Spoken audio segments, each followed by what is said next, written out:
Hello, fellow lightworkers. Welcome to the October 2025 Energy Report and Messages from Mount Shasta. This is your Mystic Messenger, Dr. Christina, Intuitive Healing Guide and author.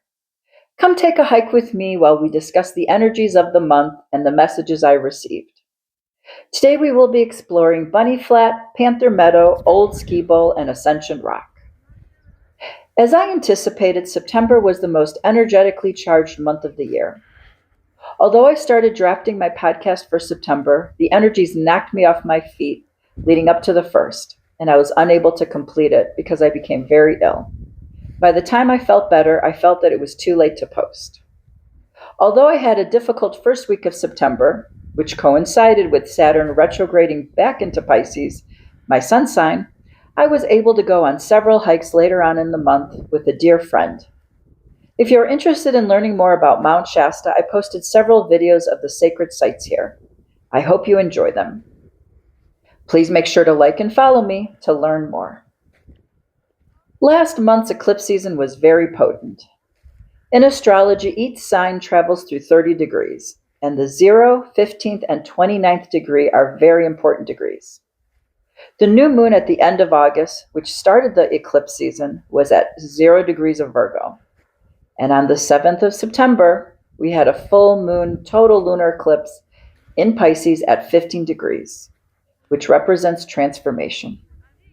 If you recall, on January 11th of this year, our nodes of fate, which indicate the signs of our eclipses and represent what we will collectively be working on for the next year and a half, shifted into Pisces North Node, our collective focus, and Virgo South Node, what we will be collectively releasing.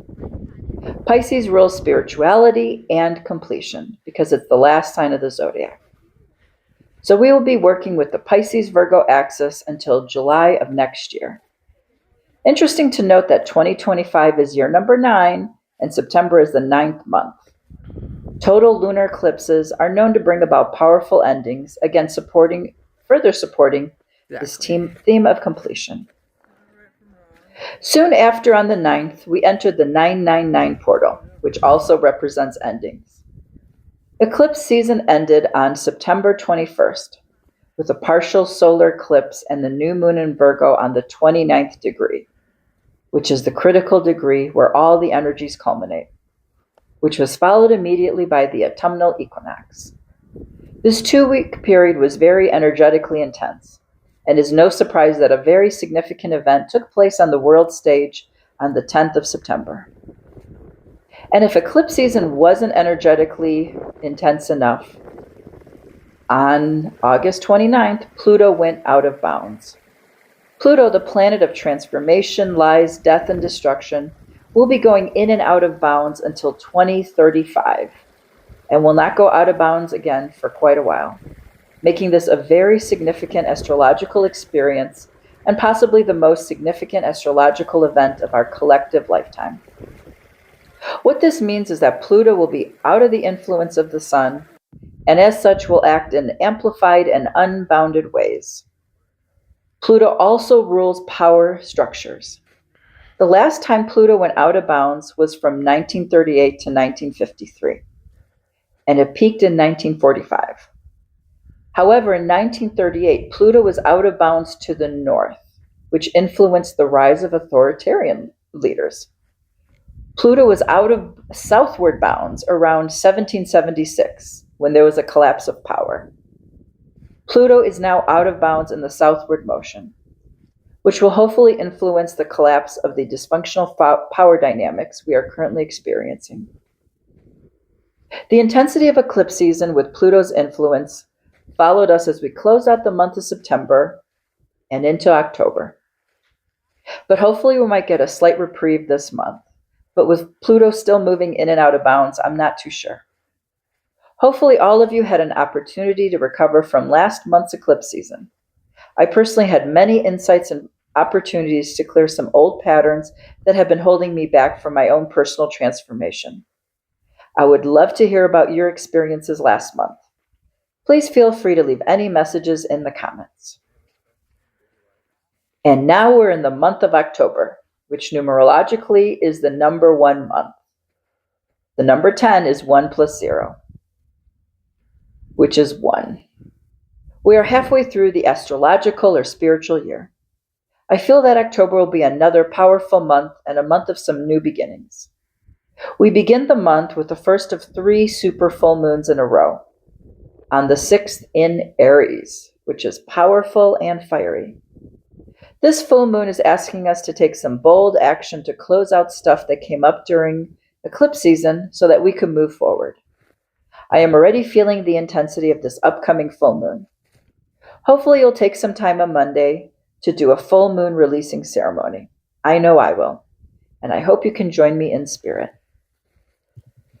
On the 14th, Pluto will go direct at 1 degree of Aquarius, as it has been retrograding since March. Then on the 21st, we are finally fully out of eclipse season and in a new lunar cycle with a new moon in Libra. Libra is a sign of balance, so hopefully this new moon will bring about some harmonious energy that we could all benefit from right now. On the 23rd, we have the first of 3 Jupiter square Chiron series, which invites us to confront our wounds of identity and self-worth to assist us in taking some bold new steps. We may feel some tension between our desire to expand and our vulnerabilities, but this may be the work that needs to be completed. The next square is on December 21st and then on July 1st of next year. We won't have this alignment again until 2033. We end the month with a grand water trine, which will hopefully bring in some calming and flowing energy. To sum it up, October appears to be another powerful month, but with some softer energies flowing through to help us stabilize in whatever we will be experiencing in the collective. With the assassination that transpired on the 10th, the main message that I'm being called to deliver this month is to remind you of the illusion of separation. If you've been following me for a while, you might notice that I don't talk about specific events or people. I do this for several reasons. One of which is to avoid being censored. And the second reason is I do not want to give power to things that are of lower vibration.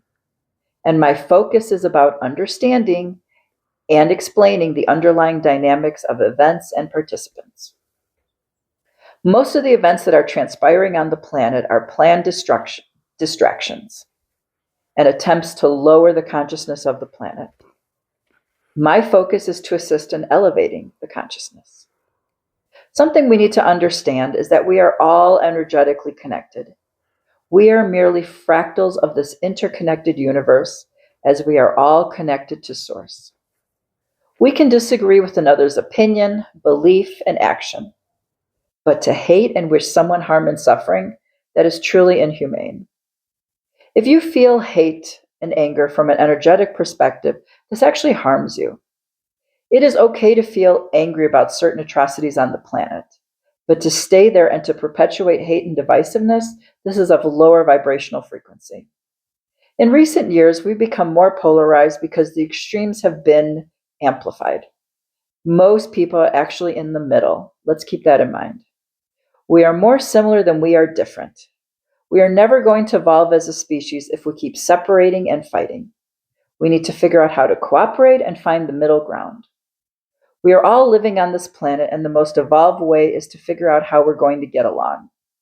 Separation based on ideology, race, gender, nationality, these are all illusions. I know this sounds Pollyannish, but if we all heal and evolve, which may likely take centuries, we might get to this place. We need to keep our eye on the prize, which is creating a better world. Getting wrapped up in the drama of the world only serves to lower our vibration and keeps us distracted from what's fully important. Love is always the answer. So let's all continue shining the light and staying grounded in these energies.